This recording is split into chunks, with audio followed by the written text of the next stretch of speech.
Alright, welcome to Seaside Promenade, Ayala Prime or Ayala Premier or Ayala Prime. Basta pinakamahal, pinakamaganda, pinaka-high-end sa lahat ng mga Ayala land. I don't know kung sa Mindanao lang, pero feeling ko buong Pilipinas, no?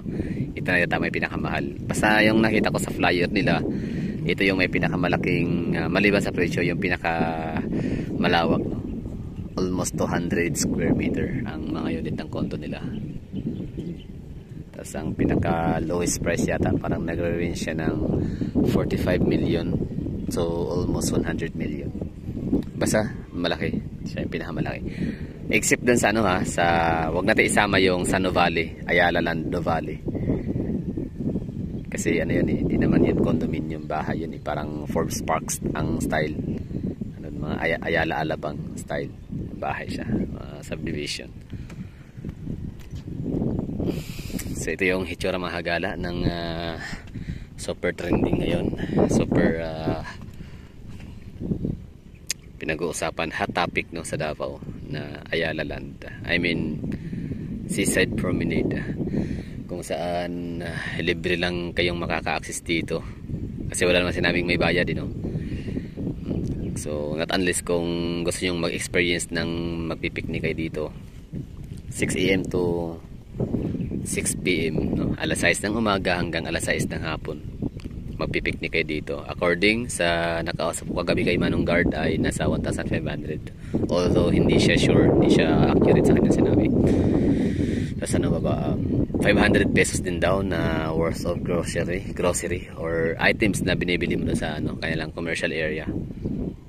Tapos yun, makakapasok ka na daw ng ano, libre dito. Pero as far as I know, base sa mga nagko-comment sa aking binasang post ng ano local news ano natin, magazine or news, online news na Sunstar Davao. So 6 AM to 6 PM, no, welcome, open for all for leisurely walk and kung ano pa, picnic. Ganda, no? Ito yan, pinaka-trending. Yan, pasahin natin ulit, para sure tayo. Visit Seaside Promenade at Ashuela Cove. Sunstar Davao, shout out. Ashuela Cove, Ayala Lands Premier Waterside. Ganda ng hangin, grabe. Napakahayahay ng mga may pera na nakabili ng unit dito. Tapos talagang titirahan talaga nila ang ano, unit nila. Kano kaya yan pag ano, magpa-transient dyan? Tingnan natin, abangan natin yan. Kasi ito sa Davao so far ang pinakamahal na transient staycation ay ang Ion Tower, nasa 3,999 or almost 4,000 pesos na.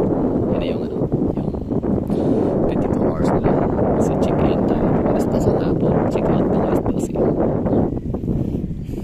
Ashuela Cove, Ayala Land Premier Waterside Development in Davao City launch on Thursday afternoon, November 30, 2023. The Seaside Promenade, Davao's new coastal park.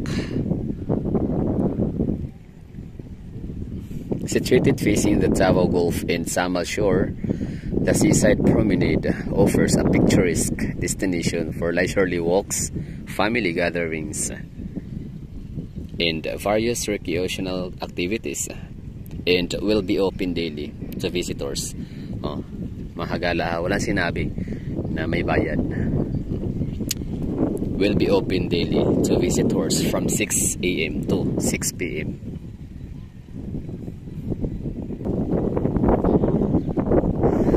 Ulitin ko, shout out sa mga taga Bacolod, no?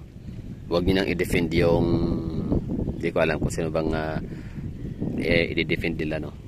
Dun sa sabi ko na bakit kailangan pa magbayad sa Biwok. Yan nga, private. Alam ko yan eh. I know, alam ko yan, no? Business is business, di ba? Pero ang point ko dun, mahagala, bakit kailangan pang bakit hindi afford ng city government of Bacolod na i-develop yung seawall na yun, no? Bakit kailangan pang antayin ang DMCI or SM, di ba? SM Prime Holdings na mag-develop ng Biwok na yun, kung SM man ang ano talaga nun may-ari, no? Di ba mayaman ang ano, super city ang ano Bacolod. Super city ang Bacolod, walang duda. Super city sa pera, sa era, sa revenue, GDP, assets. Tsaka ano din, di ba? Basta napakalaking syudad ng Bacolod City. But the question is, bakit hindi kayang provide ng LGU?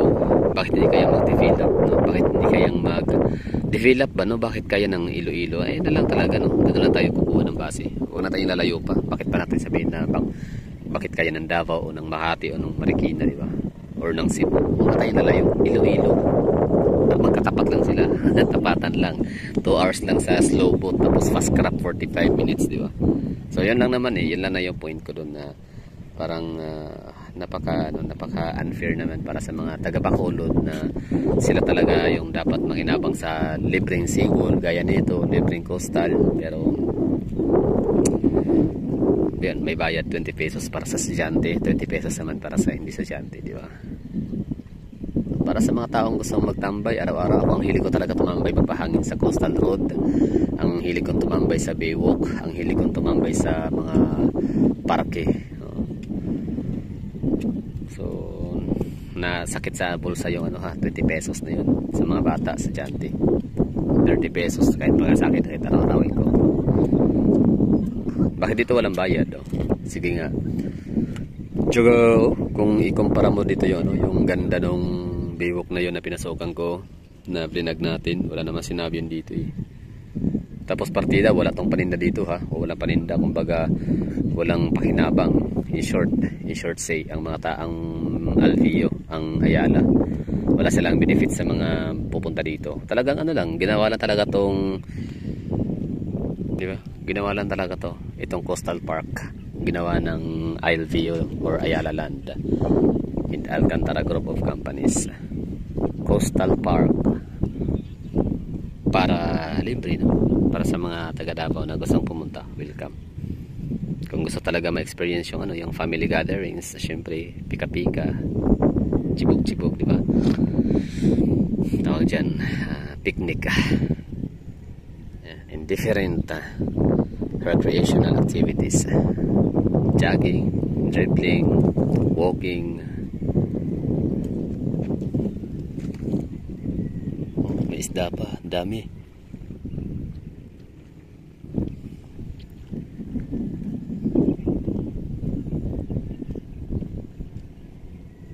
Seaside Promenade, the Davao's new Coastal Park, for free, walang bayad, 6 AM hanggang alas 6 ng umaga din, hapon. Nakasulat dito sabi ni, kumbaga siya, hindi siya iba sa narrative ni Kuyang Guardia kagabi, kasi sabi niya alas 5 ng umaga hanggang sa alas 8. Siguro yun dati nung hindi pa to binuksan. Pwede siguro yung mag-iikot-ikot, kasi dati may mga nagja-jogging din naman kaso hindi, hanggang doon lang sa labas, bawal sila dito. Alam ko yun kasi sinubukan ko rin na mag-explore sana dito dati, kaso bawal na. Kaya one time na ako yung nakapasok lang dito nung Ironman. Pero nung sinubukan ko ulit one time na mag-explore sana dito, so hindi na pwede. So hanggang doon na sa may ikutan na yun, rotonda, yung may tatlong mga punong yan. Galing, no? So sana all. May nag-comment baka di kaya baka sabihin nyo tikal ko lang, sabi, hanapin natin na sabi niya ay may panlaban na daw sa Iloilo. Ganun. Ibig sabihin mga taga Iloilo, ganyan kabig deal ang lugar ho ninyo, ganun kayo kasikat. So hindi na kayo underrated so far. Ibig sabihin na kayo, widely popular na throughout the nation, throughout the country, in the whole world na kayo kilala, hindi lang kayo sa Visayas lang or sa Mindanao kilala. Talagang na kayo, famous na. Ibig ko sabihin kumbaga nakuha niyo na ang tamang attention na deserve ho ninyo, which is totoo din naman talaga, legit, Iloilo deserve to be acknowledged, deserve to be noticed, and deserve to be ma-recognize as one of the best and one of the safest. Basta lahat na lang. Sige na, livable city. Yun na yun. Kasi pag sinabing livable, lahat ng factors ando na. lahat ng aspects ando na, no? Foods, parks, lifestyles, mga malls, shopping malls, entertainments, ano pa ba, mga trabaho, di ba? Basta safety, peace and order, lahat-lahat. So congratulations, I'm bilang isang Pilipino, proud ako na merong Iloilo na nag-i-exist sa Pilipinas. Something to be proud of as a Filipino. Iloilo, ang galing. Nice one, good job mga taga Iloilo. Halong kamuda. Hindi ba yun, halong kamuda. Wow, murag Singapore ha. Actually, itong nag-comment na wow, murag Singapore, tama yung kanyang observation din, no? Kasi kung basahin mo yung description ni Ashwila Cove, ang kanyang mga gusali dito na Sonto Rice, ang dami ha, daming gusali. Ito, dalawa lang to so far sa napakadaming gusali na itatayo sa Ashwila Cove. Ang kanya namang gusali ay Asian inspired. So yun ang mga Hong Kong, mga Taiwan, Singapore, Malaysia style, Vietnam, Thailand. So itong itong si Mega World, ang kanya namang style ay European style, di ba? European inspired na mga buildings. So si Ashwila Cove ay iba. Si Ayala so far actually, no, si Ayala Asian style siya. Yan, may na-comment. The place I was do my morning exercise, but now wow, I'm hoping and looking forward to do that again. Edi wow. Ayun, magandang so balik kayo ulit dito ma'am, no, sa nag-comment. Kaya totoo naman talaga, hindi pa nga to nag-open dito, hindi pa nga siya open for public. Nag-jogging na nga tayo, di ba? Nag-enjoy na tayo dito sa paglalakad, walking, jogging. Ngayon pa kaya, much more. Dito sa lugar na to, masasabi ko na ang oxygen level ay nasa mga, di ba ang oxygen sa Pilipinas is pinakamalinis yung 60. At natatagpuan yun sa pinakatuktok talaga ng bundok, no? Yung walang tao, walang sasakyan. So yun yung pinakamalinis na oxygen. So ibig sabihin nasa to dito, mga 40 ang oxygen level, 40 or mga 35 na, kasi may mga nagbabangka na, may mga tambutso. Tsaka factory Legazpi Oil, abot yan dito.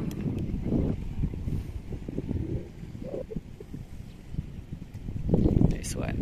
Nag-enjoy mga taga Davao. Welcome kayo dito ha, punta kayo dito, pasyal kayo sa lugar ko. Akin to dito, huwag kayo mag-alala. Joke lang. Hindi, libre lang, wala sinabi na kasi may nag-comment dito, baka daw siya ay lugar para lang sa mga tenant or sa mga condo unit owner. Hindi, lahat po. Sinabi dito, napakalinaw ng sinabi. Hindi ko na nahanap yung sabing parang meron na siyang meron na daw panlaban sa Iloilo. Hanapin kaya natin yan. Never mind, basta wala sinabi, wala talaga sinabi na may bayad. Situated facing the Davao Gulf and Samal shores, the seaside promenade offers a picturesque destination for leisurely walks, family gatherings, and various recreational activities, and will be open daily. Dinig niyo yun? To visitors from 6 AM to 6 PM. Ayan na, Davao team, arriba.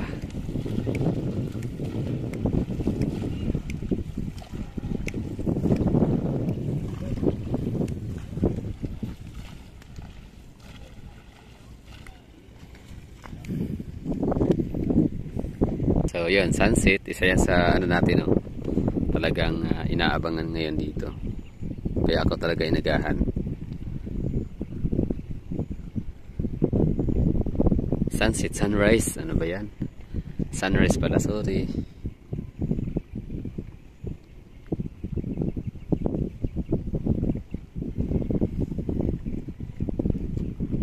Diba? Tapos yung sunrise na yan, yung sunrise na yan ay magre-reflect yan sa gusali. Diba? Ganda. Nag-iba na yung kulay ng gusali. Talagang nagre-reflect.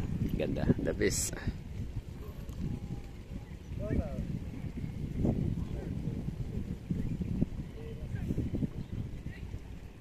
May nag-comment to. Kanay sa view. Dati dire pa ko nagabulad sa mga himuonon og plywood. Nice na. Ikuha na natin sila ng perfect shots na dumaan sila sa ilaw ay may araw.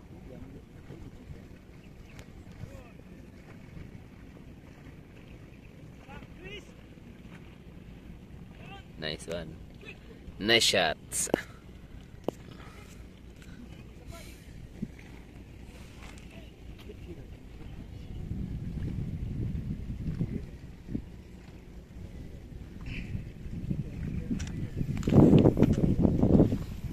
May nag-post yan. Nakaano sila. Nagpi-picnic family. Diba? Ang ganda lang kasi.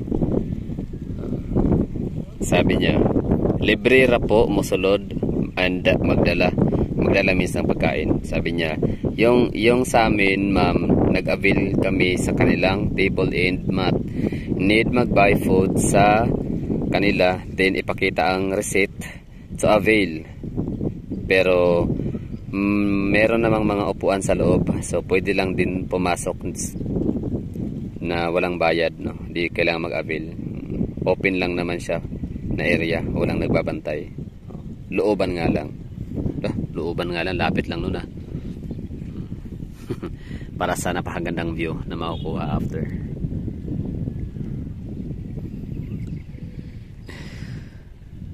Pwede ba ni pasudlan bisan dili taga Tondo? Pwede ka ayo. Ayun, ito oh, maganda to.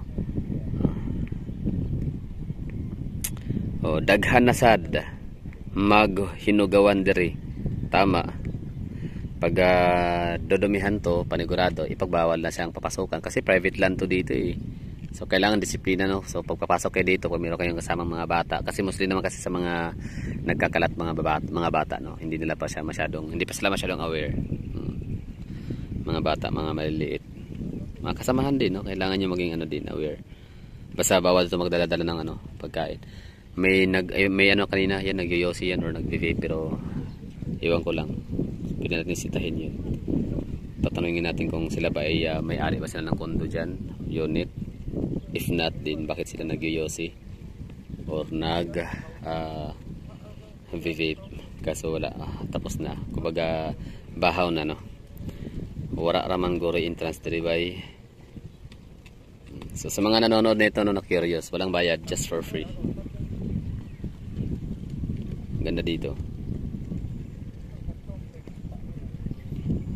Nawala na yung nagsabing may panlaban na sa Iloilo. Hinanap ko. Wala na Nauna pa mo sa opening.